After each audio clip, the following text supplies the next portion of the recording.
So guys, today I am going to speak on a topic which is very much in, which was very much in, and which will be always discussed among people.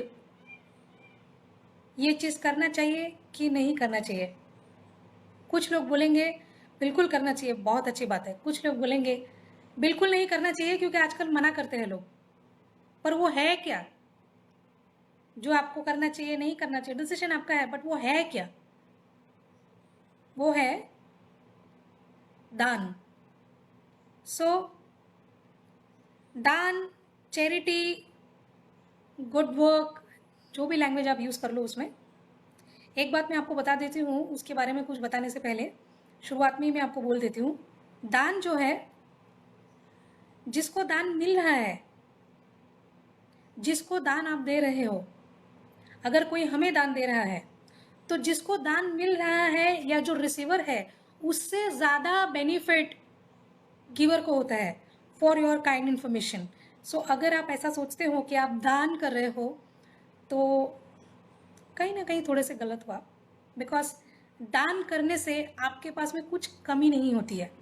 In fact बहुत important transformation होता है आप में, आपके behaviour में. ये transform life में tangible in the sense हर चीज है. हमसे प्यार करती है,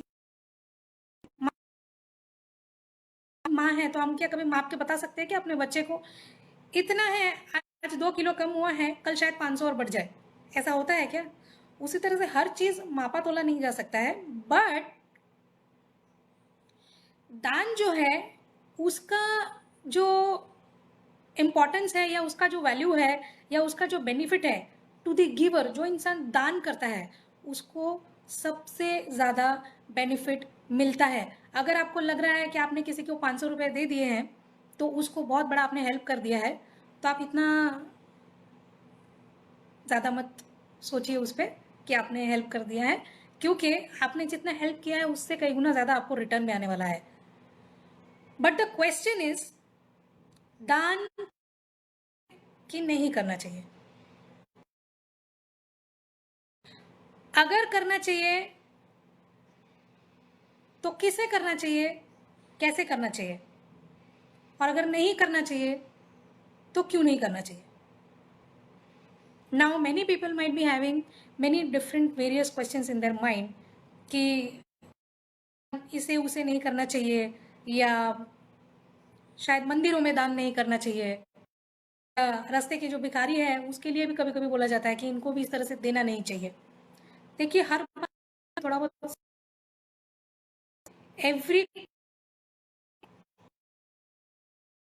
हर बात का दो मतलब तो होता ही है, चाहे आप माने कि नहीं माने. उसी तरह से अगर मैं आपको हार्ड कोर प्रूफ के साथ बताऊं तो आप लोग घर जाके या कभी भी आपको मौका मिले, आप अपने मोबाइल में भी अगर देख सकते हैं, खोल के 17 नंबर का जो चैप्टर है भगवत गीता में, उसमें श्लोक नंबर 20 अगर आप खोलोगे तो सबूत के साथ जो भगवान ने कहा है कि किस तरह से आपको दान करना चाहिए वो लिखा हुआ है. ठीक है? तो नंबर 1, आपको चैरिटी कैसे देना चाहिए? एक तो वर्दी इंसान को चैरिटी देना चाहिए. वर्दी इंसान इन द सेंस जो इंसान लायक है उस दान के, उस चैरिटी के, आपको उसको देना चाहिए.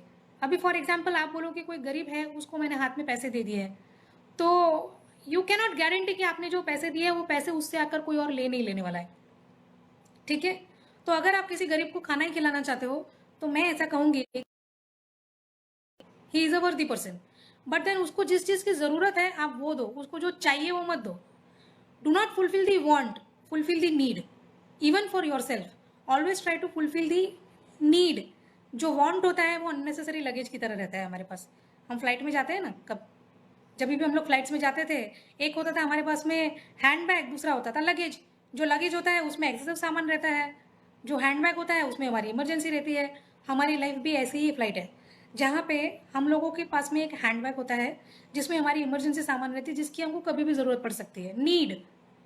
बाकी का जो सामान है, जो लगेज में हम डालते हैं, वो है हमारे एक्सपेक्टेशंस, जिसको हम लेके चलते हैं बेकार में हाथ में सूटकेस उठा के। तो जितना हो सके उतना एक्सपेक्टेशंस कम कर दीजिए। उसी तरह से वांट्स भी जो है आपके कि ये चाहिए मुझे, वो चाहिए मुझे, ऐसा चाहिए मुझे, वैसा चाहिए, उसको भी आप कम कर दीजिए। जितनी चाहते आप ज़िंदगी में कम रखेंगे, उतना लाइफ में आप हल्के महसूस करेंगे, लाइटर महसूस करेंगे आगे जाने के लिए। सो सिमिलरली जब दूसरे को आप दान भी देते हैं, उस वक्त भी आप ये ध्यान रखिए कि आप उसका लगेज मत बढ़ाइए। जो इंसान को आपके पैसों की, आपके खाने की, आपके अनाज के दाने की ज़रूरत नहीं है, अननेसेसरीली आप ऐसे लोगों को दान मत कीजिए। जिसके पास में ऑलरेडी है, जो कर सकता है खुद का काम, उसको जाके आप मदद भी मत कीजिए। क्योंकि दान का मतलब हर चीज़ होता है। अगर आपने किसी के लिए अच्छा सोचा है, अगर आपने किसी के लिए काम किया है, तो वो श्रमदान ही हुआ। आपने अगर किसी को मदद किया है किसी के लिए, तो वो आपने अपना कर्म से, अपने मेहनत से आपने उसको मदद किया है। बट अगर वो इंसान अपना काम खुद कर सकता है, तो आप मत कीजिए उसके लिए। ऐसा करके, कारण मैं आपको बताती हूँ, ऐसा करके आप उसको कमज़ोर बना रहे हैं, ऐसा करके आप उसकी डिपेंडेंसी बढ़ा रहे हैं। और अगर कल उठ के उसको बार बार ज़रूरत पड़ी, तो यानी वो इंडिपेंडेंट नहीं बन सकता है, उसको हमेशा किसी ना किसी की ज़रूरत पड़ेगी। तो आपका जो कर्म है वो कहीं पर भी दान के लेवल पे बहुत ज़्यादा पुण्य जैसा नहीं बन रहा है, अच्छा नहीं बन रहा है। क्यों? क्योंकि आप किसी को डिपेंडेंट बना रहे हो। उससे बेटर है कि आप ऐसा मदद करो ताकि वो इंसान सेल्फ डिपेंडेंट बन जाए। करेक्ट? सो नंबर वन, जब भी आप किसी के लिए चैरिटी करते हैं, चाहे आप बहुत अमीर हैं, करोड़पति है, या किसी कंपनी के मालिक है, या जो भी है आप, बट आप जब भी दान करते हैं, just take care of one thing, that the person should be worthy. Second thing, the place and time also should be worthy. जिस जगह पे जाकर आप दान कर रहे हो, लाखों लोग आपको देख रहे हैं, मजा आ रहा है, सब लोगों को आपका बहुत नाम हो गया है, ठीक है, तो आप थोड़ा जगह भी चुन के जरा देखिए कि आप कहाँ पे मदद कर रहे हैं, किस वक्त पे आप मदद कर रहे हैं। बिकॉज भगवत गीता के 17 नंबर के चैप्टर में 20th श्लोक में बहुत क्लियरली कृष्ण ने कहा है कि अगर आप दान करते हैं तो it should be done only to the worthy person, at the right time, at the right place. Number one, ठीक है। दूसरा है, अगर आप अगर 21st श्लोक देखेंगे 17 नंबर के चैप्टर में, तो उसमें ये लिखा हुआ है कि एक और तरीके का दान है जिसको पैशन गिना जाता है। पैशन मतलब हमारे अंदर जो एक इच्छा जैसी चीज जगाती है, या एक कभी कभी एग्रेसिवनेस भी जगाती है, राइट? उस तरीके का फीलिंग जो जगाती है उसको बोलते हैं पैशन। लोग जैसे बोलते हैं driving a car is my passion, मतलब कार चलाकर मुझे बहुत मजा आता है। When ever I drive car, I really love driving it. मतलब जब आप कार नहीं चलाएंगे तब शायद आपको इतना मजा ना आए। सो इट इज लाइक अभी ज्यादा है तो कल कम है, तो ऐसा पैशनेट बिहेवियर। सो पैशनेट दान भी होता है, दान भी पैशनेट होता है। कैसे? अब कृष्ण ये कहते हैं कि दान अगर आप पैशनेटली करोगे तो वो कंसिडर नहीं होगा। अब पैशनेटली दान कैसे किया जाता है? देखिए, 3 तरीके से आप दान कर सकते हैं। मैंने आपको बताया पहले कि दान किसे करना चाहिए, कैसे करना चाहिए और कहाँ करना चाहिए, करेक्ट? अभी मैं आपको बताती हूँ किस किस तरीके के दान होते हैं। 3 तरीके के दान होते हैं। एक है, किसी ने आपसे कुछ मांगा नहीं है, किसी ने आपसे कुछ कहा नहीं है, आप अपने खुद से जाके कुछ कर रहे हैं। आपको आपके पास में सामने से आके किसी ने नहीं बोला है कि मेरे लिए ये कर दो, मेरे लिए वो कर दो। Without anybody's request, without anybody's coming and asking you for some help, you are doing it for this, I mean for the benefit of others, without expecting anything. एक होता है वो तरीके का दान, वो दान 100% कंसिडर होता है, राइट? सेकेंड दान होता है कि कोई आके आपसे मांगता है अचानक, जैसे कर्ण से मांगते थे, कभी भी आके मांग लेते थे। इंद्र ने मांगा था ना कर्ण से, तुम्हारा कवच दे दो। तो Karna was very famous in giving दान। So whenever he never use to, it was not only that कि वो जाके खुद नहीं दान करते थे, पर जब उनके पास में कोई आता था मांगने के लिए, जब आपके पास में कोई आए मांगने के लिए कुछ, तब आप खुशी खुशी उसको वो चीज दे देते हो। खुशी खुशी आप किसी को कुछ दान दे देते हो किसी के मांगने के बाद, तब भी उसे बहुत पॉजिटिव कंसिडर किया जाता है, करेक्ट? नाउ आता है थर्ड तरीके का दान। थर्ड टाइप ऑफ दान, वो दान होता है कि आपके पास आके किसी ने बोला दान करना है और आपने दान कर दिया, बट वो दान करके आपको मजा नहीं आया और आप सोच रहे हो क्या यार बेकार में, मैं तो लूट गया, मैं बर्बाद हो गया, ये पैसा तो मेरा चला गया। अगर अगर पहले बोला होता ना तो मैं थोड़ा और प्लान करके करता, तो कम से कम ये 5,000 की जगह 2,500 में काम बन जाते। ये है ना, इसको बोलते हैं पैशनेट दान। अगर आप ऐसा दान करते हो तो मत करना, क्योंकि that won't be considered. This you are doing out of passion, not complete willingness. आपकी इच्छा नहीं है। तो जब आप अनिच्छा से कोई काम करते हो तो उसका फ्रूट्स भी डिनाई हो जाता है। So these are 3 types of various दान। Remember all this things, right? तो this is written in 17th chapter, श्लोक नंबर 21। अभी दान पे मैं एक और आपको अच्छी बात बताती हूँ, वो है कि दान किसको नहीं करना चाहिए। यस, ऐसे लोग हैं, ऐसी भी सिचुएशंस है जहां पे आपको दान नहीं करना चाहिए। अगर आपने होपफुली, आई होप कि आपने पहले के 2 श्लोक्स के बारे में जो मैंने आपको बताया है गीता के, वो अगर आपने अच्छे से सुन लिया है कि चैरिटी कैसे करना चाहिए, तो आप ये थर्ड को अच्छे से समझ पाएंगे। चैप्टर नंबर 17 श्लोक नंबर 22 में कृष्ण ने क्लियरली मेंशन किया है कि अगर आप अनवर्दी पर्सन, जो लायक नहीं है या जिसके पास में ऑलरेडी पैसा है, उसकी मदद करते हो, जिसके पास में ऑलरेडी पावर है, उसको जाके आप हम लोग बोलते हैं ना बटर पॉलिश वगैरह टाइप का, इस तरह से काम करवाने की, उसको कोई चीज देके, अपने बॉस को कोई चीज देके खुश करने की कोशिश कर रहे हो, ये सारी चीजें दान में कंसिडर नहीं होगी। अगर आपने दान गलत इंसान को किया, जिसके खुद की एटीट्यूड अच्छी नहीं है, जो खुद रिस्पेक्टेबल आइडेंटिटी नहीं है, जो खुद गलत काम करता है, या जिसको आप जो चीज दान करोगे वो उस दान को लेके गलत काम कर लेगा, तो वो दान बहुत ही इग्नोरेंट माना जाता है। इग्नोरेंट मतलब आप में कोई बुद्धि नहीं है, आप में नॉलेज नहीं है उस चीज के बारे में कि दान किसको करना चाहिए, क्या करना चाहिए लाइफ में, आपको उस चीज के बारे में इग्नोरेंट माना जाएगा। सो योर दान विल बी एन दान done by an ignorant person who does not have the true knowledge. So if you want to have true knowledge, you should know that you should never give dan to an ineligible person who is not worth of your dan.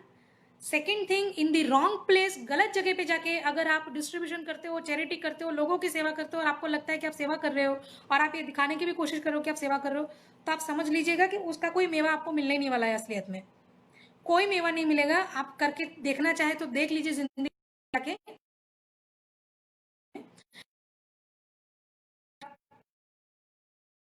सो गलत इंसान को दान करना, गलत जगह पे, गलत समय पे, इसका मैं आपको एग्जांपल देती हूँ for a clear understanding. You are giving to a person who is a drunkard, बहुत नशा करता है, ठीक है, और उसकी फितरत भी अच्छी नहीं है, वो घर के सामान भी बेच के हो सकेगा तो उस पैसे से घर में खाना या राशन खाना नहीं है, आपने उसको पैसे दे लगा कि आपने दान किया।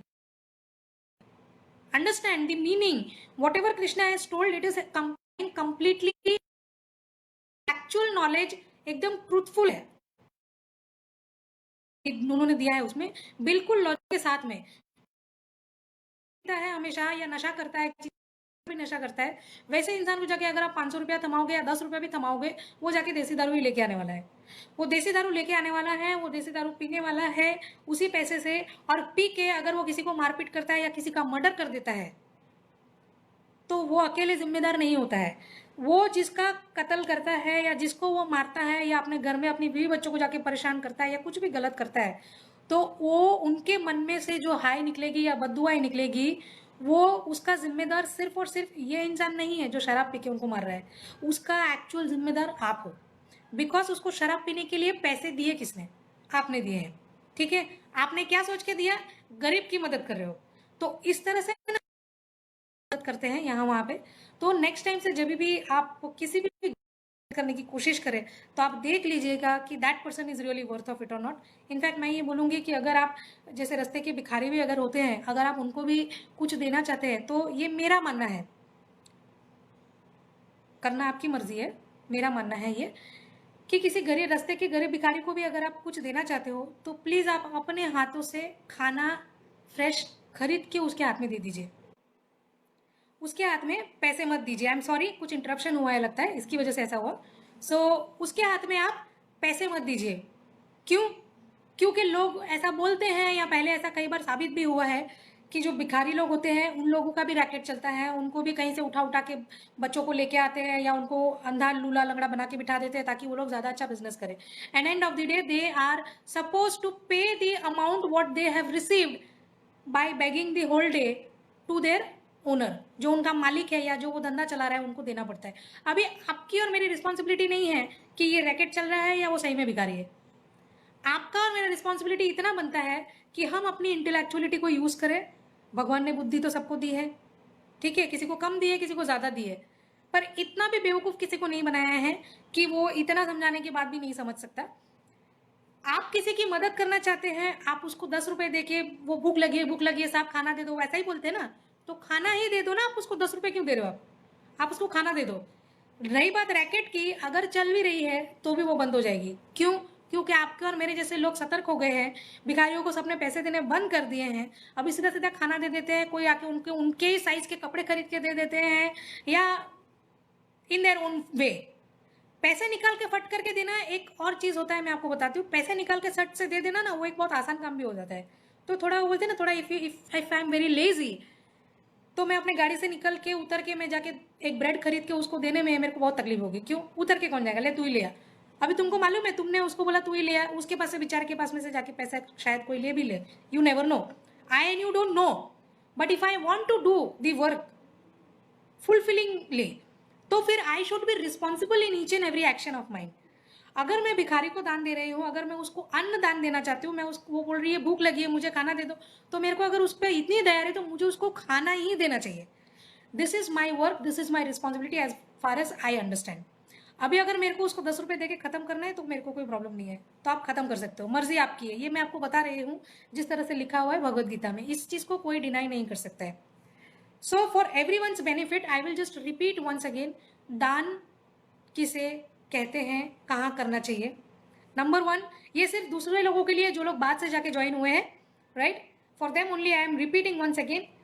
हमेशा मैं रिपीट नहीं करूंगी, हर किसी को फटाफट आना पड़ेगा ज्वाइन होके, एंड देन सुनना पड़ेगा, ठीक है।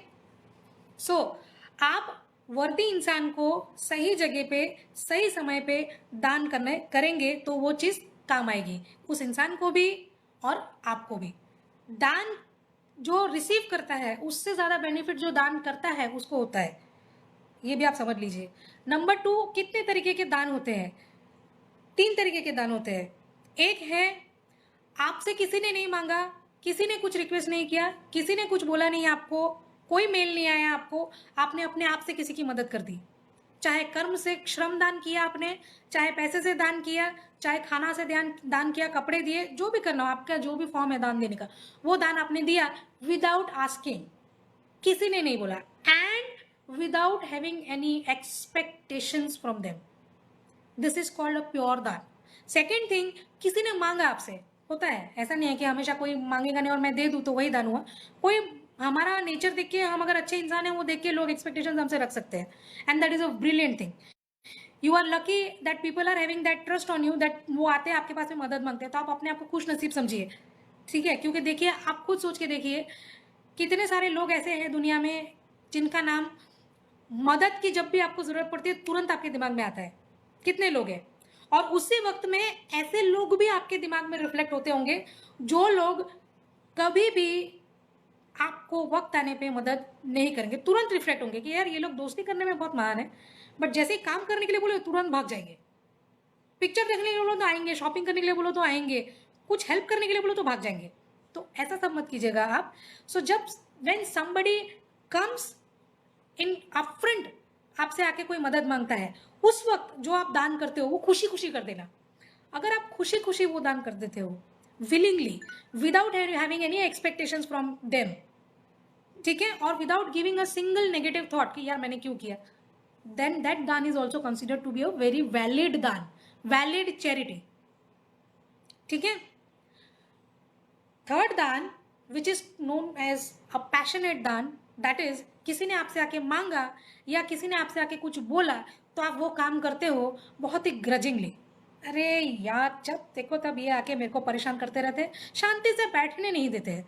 जब भी पैसा हाथ में आता है ये लोग मांगते रहते हैं, जब भी खाना आता है ये लोग मांगते रहते हैं, जब भी रास्ते में खड़े रह के कुछ खाने की कोशिश करता हूँ ये भिखारी आ जाता है, ये कुत्ता आ जाता है, यहाँ से आके दौड़ता है, वहां से आके दौड़ता है। ऐसा जो ग्रजेस रख के फिर अगर मैं कुछ करती हूँ या हम करते हैं, उसको बोलते हैं दान done out of passion, that is to be avoided. अगर आपका दिल नहीं है तो आप मत कीजिए, प्लीज आप मत कीजिए, रिमेंबर माई वर्ड्स, आप मत कीजिए। अगर आपको आपका मन नहीं है 100% तो आप मत कीजिए उसको, अवॉइड इट। अगर आप करते हैं तो पूरा दिल से करना, वरना मत मदद करना किसी की, ठीक है। तो ये हो गया हाउ मेनी टाइप्स ऑफ दान।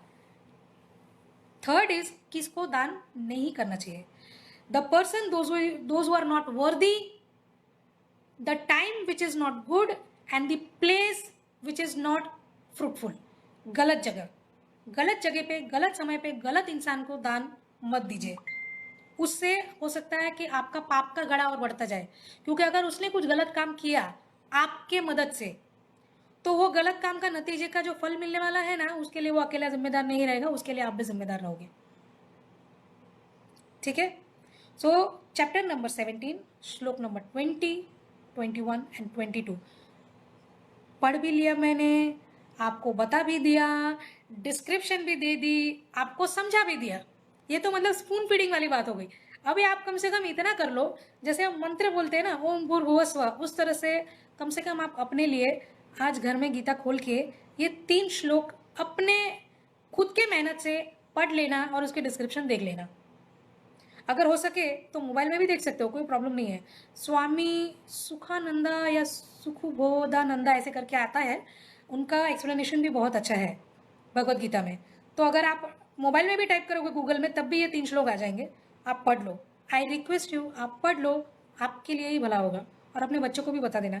जो भी आप लोग लाइव सेशन में, राखी दत्ता के लाइव सेशन में सीखते हैं, हर बार मैं आपको बोलती हूँ आप अपने बच्चों को भी बताना, बार बार मैं आपको बोलती हूँ आप अपने बच्चों को भी बताना। क्यों? क्योंकि आज अगर इस उम्र में आप गीता सीखकर रियलाइज कर सकते हैं कि बहुत पहले पढ़ लिया होता तो शायद बहुत चेंजेस आ गए होते। And if you are realising that really Bhagavad Gita reading is must, तो आप सोचिए अगर अभी से आपके बच्चे पढ़ना शुरू कर देंगे, उनके लिए जिंदगी का कितना आसान हो जाएगा रास्ता। आई एम सॉरी, रास्ता तो भगवान देगा ही उबड़ खाबड़, बट उस रास्ते में चलने के लिए वो काफ़ी सक्षम हो जाएगा। ही और she will be better, much much better than you as a decision maker.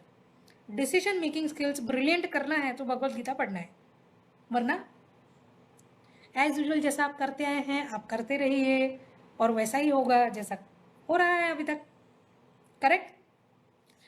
सो अभी एक और पॉइंट में आज के तारीख में आप सब लोगों को मेरी तरफ से ये बताना चाहूंगी, जिसको मैं कंटिन्यू करूंगी नेक्स्ट वीक जब मैं लाइव आऊंगी। सो आप लोग जो भी देख रहे हैं, अगर आप लोग इसके बारे में सुनना चाहते हैं नेक्स्ट मेरे लाइव सेशन में, तो विदाउट फेल ज्वाइन हो जाइएगा।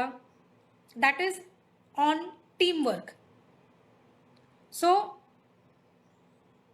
टीम वर्क का मतलब क्या होता है? अभी हम लोगों ने इतना सारा दान तो देख लिया है ना?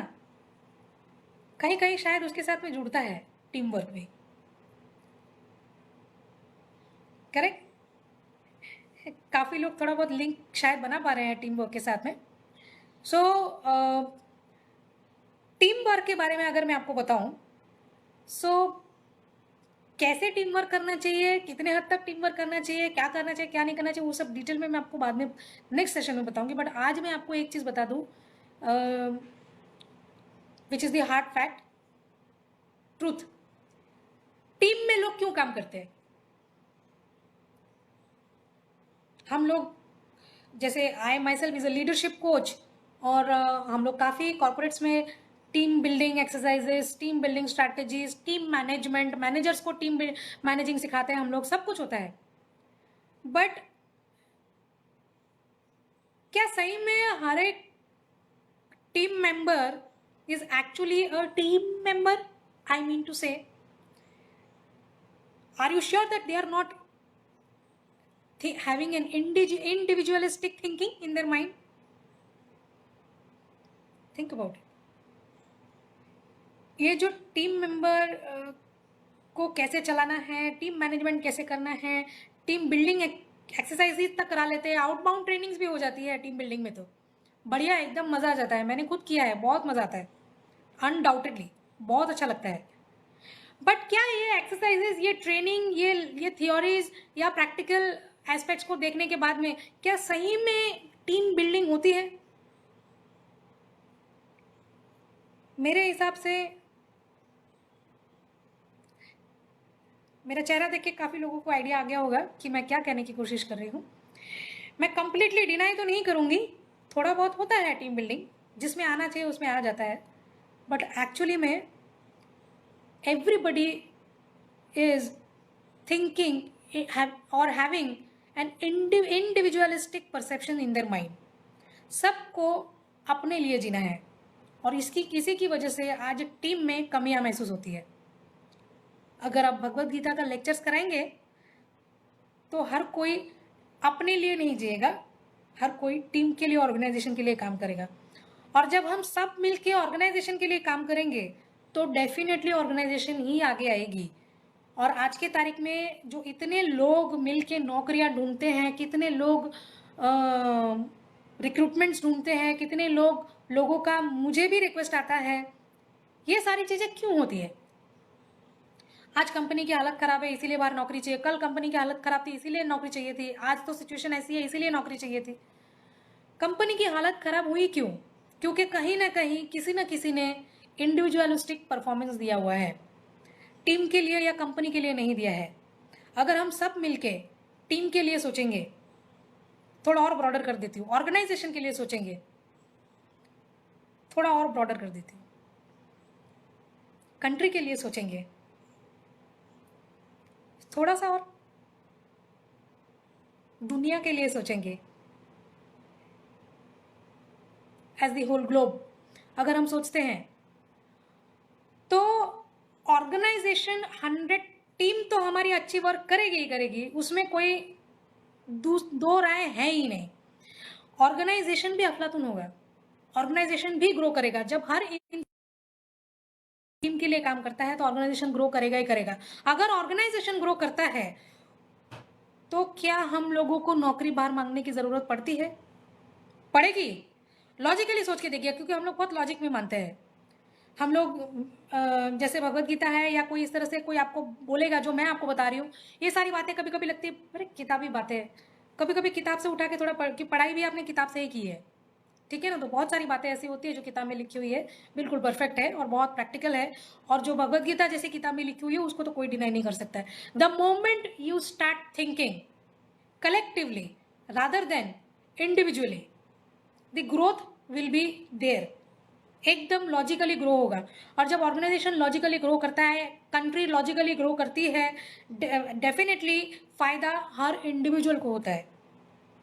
जब हम इंडिविजुअली सोच रहे थे तब हमारे पास में फायदा नहीं था और ऑर्गेनाइजेशन भी सफर कर रहा था।